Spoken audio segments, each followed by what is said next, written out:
ఎట్లా అనిపిస్తుంది? మీకు ఎట్లా అనిపిస్తుంది? మాకైతే ఇప్పుడైతే అండి మా ముసలితనానికి మాకు ఒక మంచి ఒక నిర్ణయం మరి గవర్నమెంట్ వాళ్ళు మాకు సాయం చేశారండి. మరి మేమైతే అసలు పని చేసుకొని రూపాయి రూపాయికి మేము సమకూర్చుకొని కూలీకి పోయి సంపాదించిన డబ్బులు మొత్తం కూడేసి మాకు ఒక్కతే అమ్మాయి, ఆ అమ్మాయికి మరి పెళ్లి చేసినాం. మాకు మగ పిల్లగాలు కూడా లేరు. 2,50,000 ఒకరికి కట్టినాం.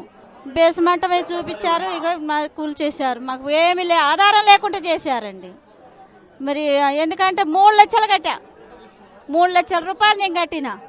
లాస్ట్కి వచ్చేసరికి నడి రోడ్డు మీద మమ్మల్ని నిలబెట్టారు.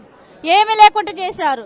నీళ్లకు బిల్లు కట్టిన, కరెంటు బిల్లు కట్టిన, మరి పార్టీ పని కట్టిన, తినడానికి లేకోకుండా కూడా మా ఆయనకి కాళ్ళకు దెబ్బ తగిలినా కూడా హాస్పిటల్కి తీసుకుపోకోకుండా హాస్పిటల్కి మీరు హాస్పిటల్కి అయితే డబ్బులు వస్తాయి కానీ మాకు ఇవ్వటానికి డబ్బులు రావని చెప్పి మమ్మల్ని పీడించి వసూలు చేసుకొని ఈ రకంగా మమ్మల్ని అసలు మాకు ఇక అసలు నీడ లేకుండా చేశారు.